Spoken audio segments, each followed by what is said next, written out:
आइए हम उत्पत्ति की पुस्तक पर एक नज़र डालें और भौतिक सृष्टि और आत्मिक सृष्टि की प्रक्रिया के द्वारा परमेश्वर की इच्छा को उत्कीर्ण करें।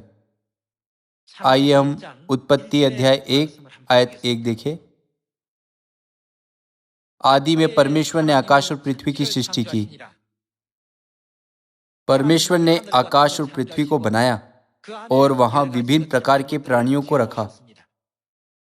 परमेश्वर ने सैकड़ों विभिन्न प्रकार की सुंदर मछलियों, विभिन्न प्रकार के बड़े जीव और व्हेल जैसे बड़े जानवरों को बनाया और उन्हें समुद्र में तैरने दिया। उन्होंने जानवरों, रेंगने वाले जंतुओं और कई अन्यों को भी बनाया जो जमीन पर चलते हैं। ऐसे बहुत से जानवर हैं जो हमारे लिए भी बहुत अद्भुत है। परमेश्वर ने 4 पैर वाले जानवरों को बनाया और शुतुरमुर्ग जैसे 2 पैर वाले जानवरों को भी बनाया। परमेश्वर ने मगरमच्छ जैसे भयानक जानवरों, हाथियों जैसे विशाल जानवरों और खरगोशों जैसे नाजुक शाकाहारी जानवरों को बनाया। आकाश के बारे में क्या? हम शरद ऋतु में आकाश में घूमते हुए हंसों के झुंड को देख सकते हैं। वे हमें हमारे खोए हुए स्वर्गीय घर की याद दिलाते हैं। परमेश्वर ने आकाश में इन पक्षियों को भी बनाया है। परमेश्वर ने भूमि पर उगने वाले सभी प्रकार के वृक्षों और समुद्र में उगने वाले समुद्री शैवालों को बनाया। परमेश्वर ने आकाश, पृथ्वी और समुद्र को उन हजारों प्राणियों से भर दिया जिन्हें उन्होंने बनाया था। हम अपनी नग्न आंखों से इतना ही देख सकते हैं। परमेश्वर ने सूक्ष्म जीवाणुओं और कणों को भी बनाया है जिन्हें हम अपनी नग्न आंखों से नहीं देख सकते। आइए हम आयत 29 में देखें कि उन्होंने आगे क्या किया।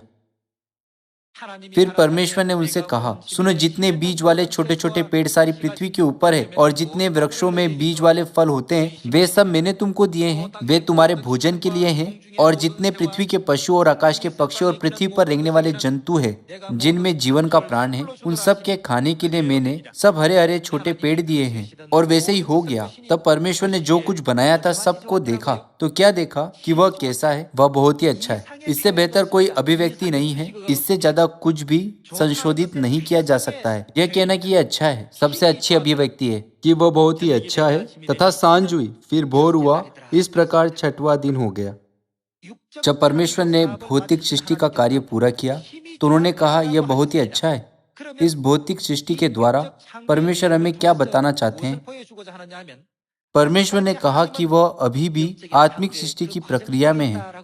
आइए हम इस सृष्टि के कार्य के माध्यम से आत्मिक सृष्टि के कार्य पर एक नजर डालें जो एक प्रतीक के रूप में कार्य करता है और जिसमें परमेश्वर ने कहा, यह बहुत ही अच्छा है। आइए हम यूहन्ना अध्याय 5 आयत 17 देखें। इस पर यीशु ने उससे कहा, मेरा पिता अब तक काम करता है और मैं भी काम करता हूँ। यहाँ पिता किसे दर्शाता है? वह परमेश्वर यहोवा को दर्शाता है। क्या परमेश्वर यहोवा ने आकाश और पृथ्वी की सृष्टि का कार्य समाप्त कर दिया है या नहीं?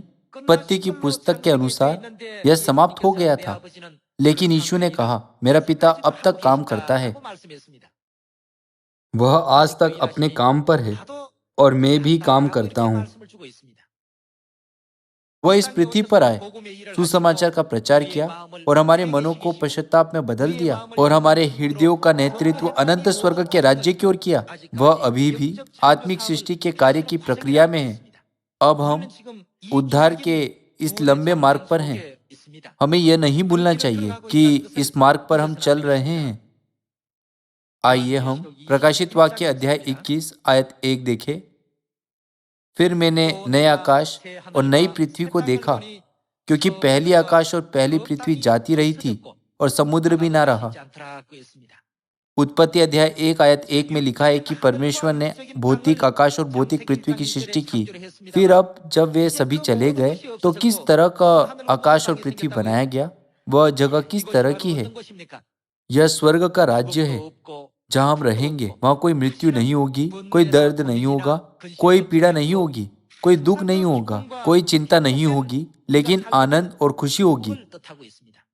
हमारे लिए इस मार्ग पर चलना आसान नहीं है। कई जगहों पर शैतान कई तरह के फंदे और कई तरह के प्रलोभन डालता है। इस प्रकार विश्वास के इस मार्ग पर पूरी तरह से जय पाने और चलने के लिए हमें पूरी तरह से उस सृष्टि के रूप में बनाया जाना चाहिए जिसके बारे में परमेश्वर कहते हैं, यह बहुत ही अच्छा है। जब परमेश्वर आपको देखे और कहे मेरे द्वारा बनाए जाने के बाद वे बहुत बुरे दिख रहे हैं, क्या यह सुनना अच्छा है? परमेश्वर के दृष्टिकोण में हमें कैसे दिखना चाहिए? यह बहुत ही अच्छा है।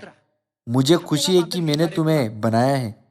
तुम सच में मेरे बेटे और बेटियां हो। मसीह में हमें वह सृष्टि बनना चाहिए जिसके बारे में परमेश्वर कहते हैं। यह बहुत ही अच्छा है।